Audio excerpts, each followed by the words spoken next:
The Declaration. The message arrived on a quiet Thursday morning as Administrator Elena Chen sipped her tea on the observation deck of New Harmony Station. The holographic notification pulsed softly above her wrist communicator, marked with the rarest of priority indicators, First Contact Protocol. Elena set down her tea, brushed a strand of silver-streaked hair from her face, and opened the message. Her eyes widened as she read. Then, to the surprise of her staff, she began to laugh. "Administrator," her assistant Raj inquired, concerned. Elena tried to compose herself but failed, breaking into fresh peals of laughter. "I'm sorry," she managed between breaths. "It's just..." She gestured at the floating text. "Someone has declared war on us." The concept was so absurd that Raj initially thought it must be a joke. Humanity hadn't known war for over 3 millennia. The last armed conflict between humans had ended in 2783 CE, nearly 3,200 years ago. Weapons existed only in museums and historical archives. "The message is authenticated," Elena continued, regaining her composure. "It comes from a species calling themselves the Vordax. They've sent what appears to be a formal declaration of war against all human territories." The document was ornate and ceremonial, detailing elaborate grievances about territorial violations that had never occurred and resource disputes over star systems humans had never claimed. It included formal protocols for surrender ceremonies, prisoner exchanges, and the proper formation of battle fleets. Within hours, the United Systems Council convened an emergency session. Representatives from Earth, Mars, the Jovian Collective, and 37 colony worlds gathered virtually. Council leader Matteo Okafor called the meeting to order, his dark eyes twinkling with barely contained amusement. "I assume everyone has reviewed the declaration?" he asked. Dr. Lian Wang, chief of xenanthropology, stepped forward. "We know very little about the Vordax. Our deep space monitoring network detected their approach 6 months ago, but this is our first communication. Their technology appears advanced, but not beyond our understanding." "And they want war?" asked Representative Keller from the Europa colonies, the word sounding foreign in her mouth. "It appears that way," Dr. Wang replied. "Their entire message structure suggests a culture built around ritualized combat and conquest." "What do they expect us to do?" asked another counselor. "Dust off antique weapons and line up our ships in neat rows." Laughter rippled through the chamber. Admiral Sato, head of the exploration fleet, the closest thing humanity had to a military, raised his hand. The Vordax seemed to follow a highly formalized warfare protocol. "Their message includes detailed instructions for how we should respond, right down to the proper formations for our non-existent battle fleets." "Should we be concerned?" asked Councillor Okafor, his expression turning more serious. "They have ships," Admiral Sato replied. "My team is tracking approximately 200 vessels approaching the Ta City colony. They're moving slowly, almost ceremonially. It's as if they expect us to rally our forces and meet them halfway." Dr. Wang added, "In my professional opinion, we're dealing with a species whose entire culture is structured around ritualized conflict. The declaration isn't just a formality. It's central to their identity." "How does one answer a declaration of war when your society has evolved beyond warfare?" asked Representative Liu from Mars. "We could explain that we've outgrown armed conflict," suggested Councillor Keller. Admiral Sato shook his head. "Based on their communication patterns, they might not understand. Societies built around combat often can't comprehend alternatives. It would be like trying to explain color to a species that evolved without sight." Dr. Wang's eyes lit up. "This isn't a threat. It's the most fascinating cultural exchange opportunity in centuries. I volunteer to lead a diplomatic mission to meet them." "A mission?" Councillor Okafor looked concerned. "They've declared war on us, Doctor." "All the more reason to meet them," Wang replied eagerly. "We need to understand their expectations before we can engage meaningfully." After brief deliberation, The council agreed to send Dr. Wong with a small team aboard the exploration vessel Curiosity to meet the Vordax, not as enemies, but as curious neighbors. 3 days later, the Curiosity approached the edge of the Ta Ceti system. The ship carried no weapons, no shields, and no military escort. Instead, it was filled with scientists, diplomatic specialists, and a vast database of human cultural artifacts. Dr. Lian Wong stood at the observation deck, watching the stars shift around them.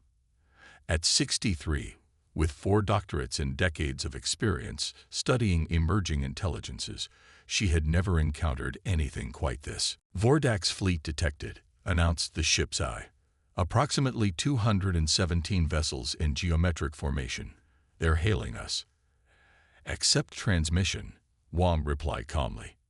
The view screen activated to show a being with iridescent blue-gray skin and 3 pairs of eyes arranged hexagonally on a broad face. Ridged plates of natural armor covered its head and torso. When it spoke, its voice resonated deeply. "I am Grand Marshal Kazvarik of the glorious Vordax Dominion.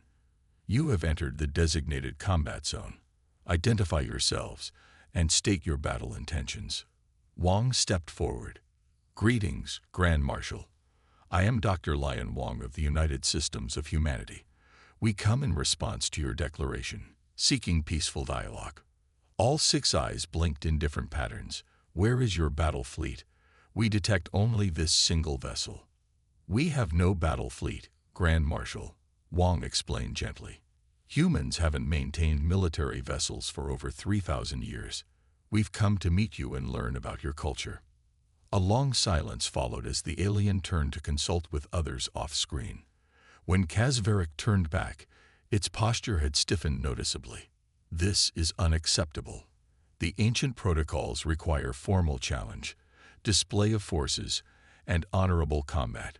You mock our sacred traditions." "No mockery is intended," Wong assured him. "Our cultures are simply different. We'd like to understand yours better. Would you permit us to dock with your vessel for face-to-face discussions?" More off-screen consultation occurred before the Grand Marshal responded. "You may proceed to docking Bay 7. You will be escorted to the Grand Chamber. No more than 5 representatives." Hours later, Wong led a small team onto the Vordax flagship. The interior was austere and functional, with no aesthetic considerations beyond displays of what appeared to be battle trophies and ancestral weapons. Armed guards towered over the humans, watching their every move with suspicious eyes. The Grand Chamber was a vast circular space with tiered seating surrounding a central platform, where Kazvarik stood with a council of officers. The walls displayed tactical projections of the star system with human settlements marked in red. "You stand accused of trespassing in Vordax claimed space," Kazvarik announced formally. "You have constructed colonies on worlds designated for future Vordax expansion. You have harvested resources from systems marked in the ancient star charts as belonging to the Dominion." Dr. Wong listened carefully before responding. "Grand Marshal, humanity has inhabited this region for over 5 centuries. We were unaware of any prior claims. Our records show no previous contact with the Vordax. The claims were registered in the Great Archive 10,000 cycles ago," the Marshal replied, as if this explained everything. "We were unaware of any Great Archive," Wong said gently. "This is our first contact with your species." This statement caused visible shock among the Vordax Council. They conferred urgently in their own language before Kazvarik addressed the humans again. "You claim no knowledge of the galactic protocols, no awareness of the ritual of claim and contest." Wong shook her head. "None whatsoever. Humanity evolved in isolation until we developed interstellar travel. We've encountered 12 other intelligent species, but none who followed these protocols." The Grand Marshal seemed genuinely perplexed.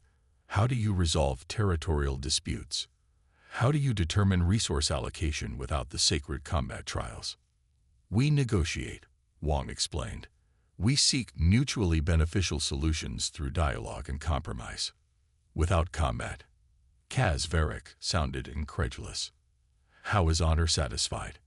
How is strength proven? Wang smiled. We measure strength differently.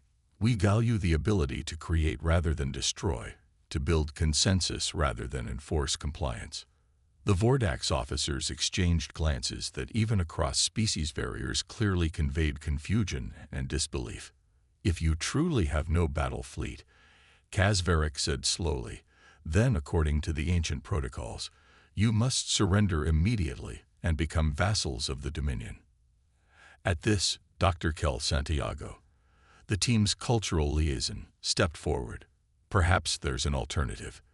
If combat is central to your culture, might there be forms of competition that don't require destruction? Kazvarek's head tilted. Explain. On ancient Earth, Santiago continued, many cultures developed ritualized competitions that channeled aggressive impulses into non-lethal contests, sports, games of strategy, artistic, and intellectual challenges. Games. The word seemed insufficient in the Grand Marshal's mouth. You would replace sacred warfare with games. Not replace, Wang interjected diplomatically. Adapt. If the purpose of your combat rituals is to demonstrate strength, skill, and worthiness, perhaps we could design challenges that fulfill the same cultural function without requiring either side to build weapons we've long since abandoned. The Vordax Council fell into intense debate, occasionally glancing at the humans with expressions ranging from outrage to curiosity. Finally, Kazvarek turned back to face them.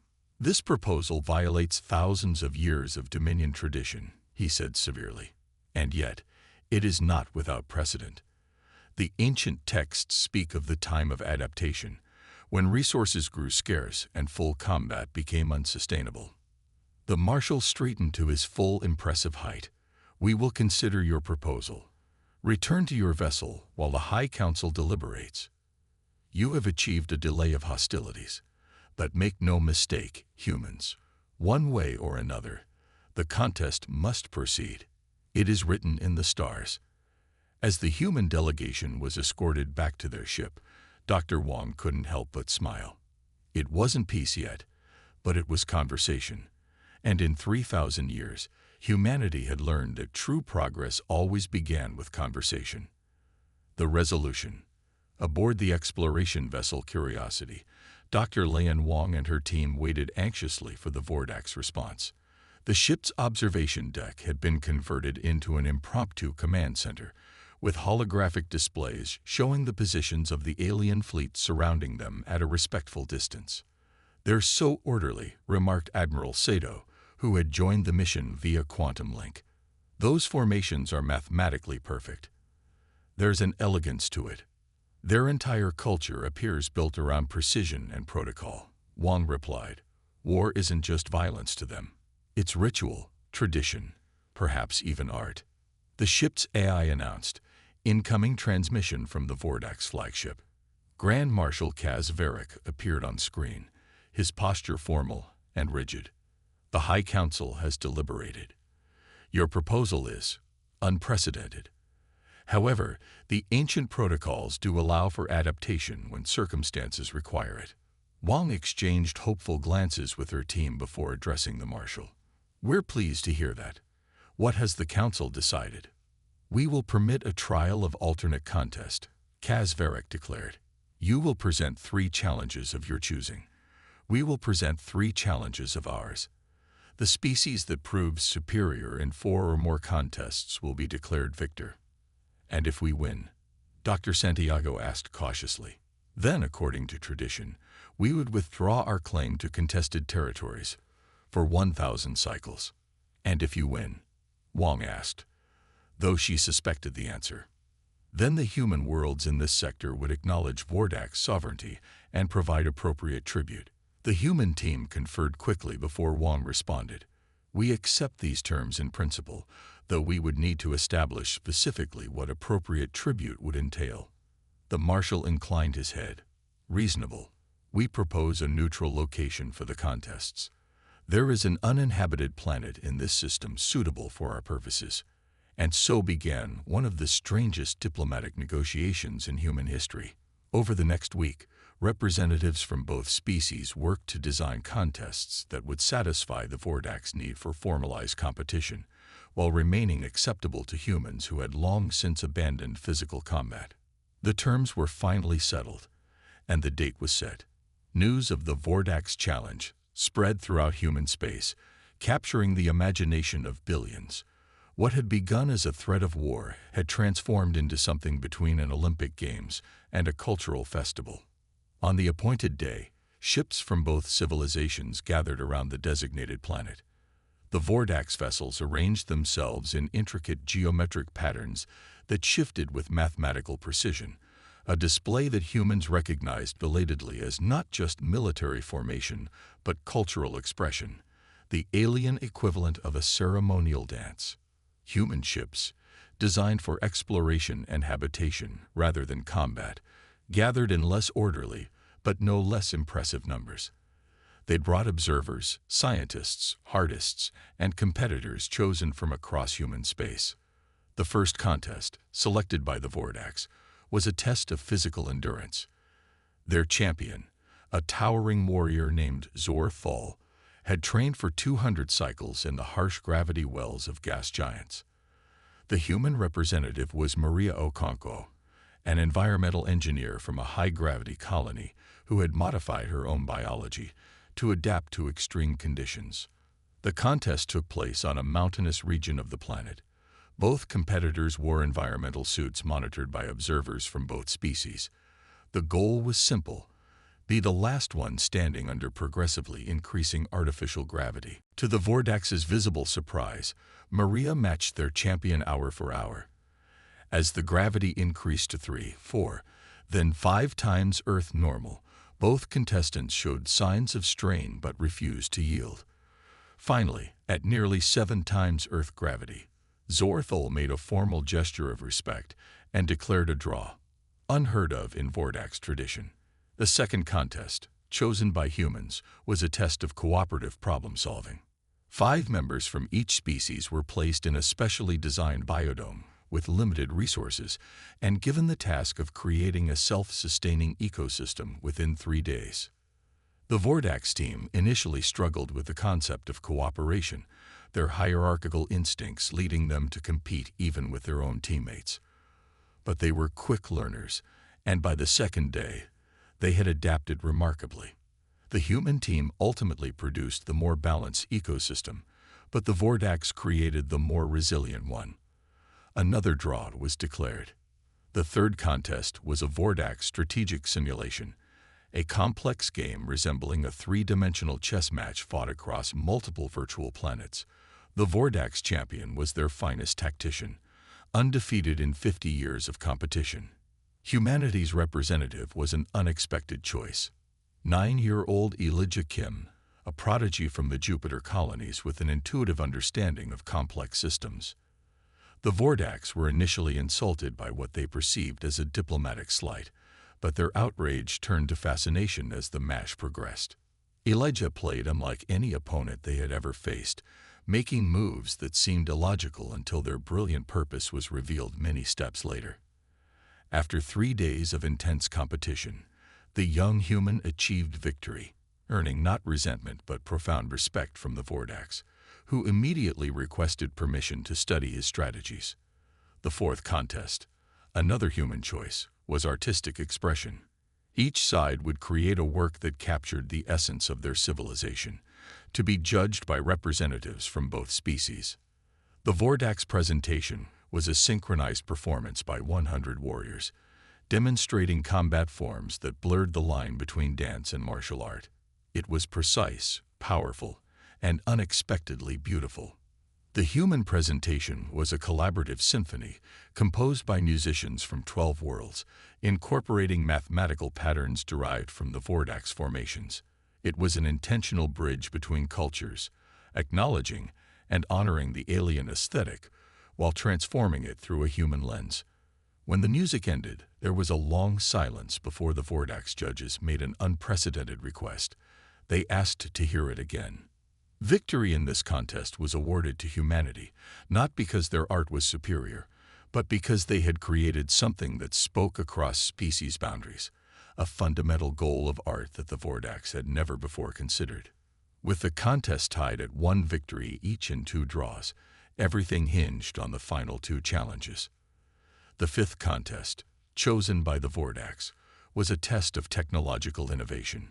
Each side was given identical resources and tasked with creating the most effective terraforming solution for a barren moon. The Vordax team produced a brilliant system based on principles they had perfected over millennia. The human team, led by Dr. Santiago, created a more experimental approach that adapted to changing conditions, less immediately efficient, but potentially more successful over time. The judges declared another draw, acknowledging that each solution had different merits that couldn't be directly compared. With the overall competition tied, the final contest would determine the outcome. This last challenge, proposed by humanity, was perhaps the most revolutionary: diplomacy itself. Each side would present a proposal for how both species could share the contested star systems, with independent observers from other species evaluating the fairness and sustainability of each plan. The Vordax initially objected, arguing that negotiation was not a proper contest. But Grand Marshal Kazvarek, who had been observing each challenge closely, overruled his advisors. "If we have learned anything from these contests," he declared, "it is that the humans measure strength differently. Perhaps there is wisdom in testing ourselves by their standards as well as our own." The diplomatic contest proved transformative. The Vordax, applying the same precision and dedication they brought to warfare, crafted a surprisingly thoughtful proposal for shared territories and resources. The human team, led by Dr. Wong, responded with a framework that incorporated Vordax ritual and tradition into a cooperative governance model. As the proposals were presented and refined, something unexpected emerged: a genuine synthesis of approaches that was superior to either original plan. By the time the judges were ready to render their decision, both teams had essentially merged their proposals into a single comprehensive framework. In a ceremony that blended human and Vordax traditions, Grand Marshal Kazvarek and Dr. Wong signed the first interspecies cooperation treaty between their civilizations. The contest was declared a tie, but the outcome was unquestionably a victory for both sides.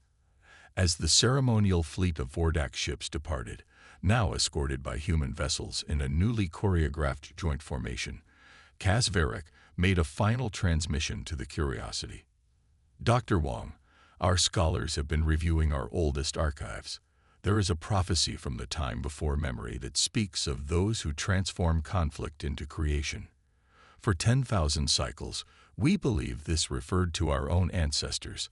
Now I wonder if perhaps it spoke of this moment, of your people and mine." Wong smiled.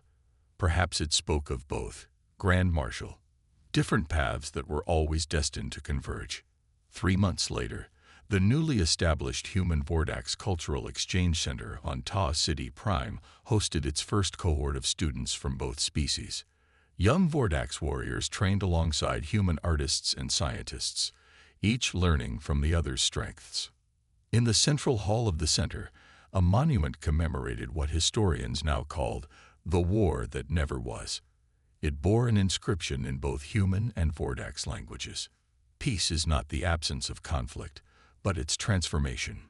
The Vordax had come seeking war and found something they hadn't known they were looking for: a new way to measure strength. Humanity, which had laughed at the very concept of warfare, had gained a renewed appreciation for the discipline and dedication that the Vordax brought to their traditions. And somewhere in the vast archives of the United Systems Council, a classified report from Dr. Lian Wong contained a prescient observation. Perhaps this is how lasting peace is truly achieved, not when one side outgrows conflict, but when both sides find a better use for their strengths than opposing each other. The war that began with laughter ended with something far more powerful: understanding.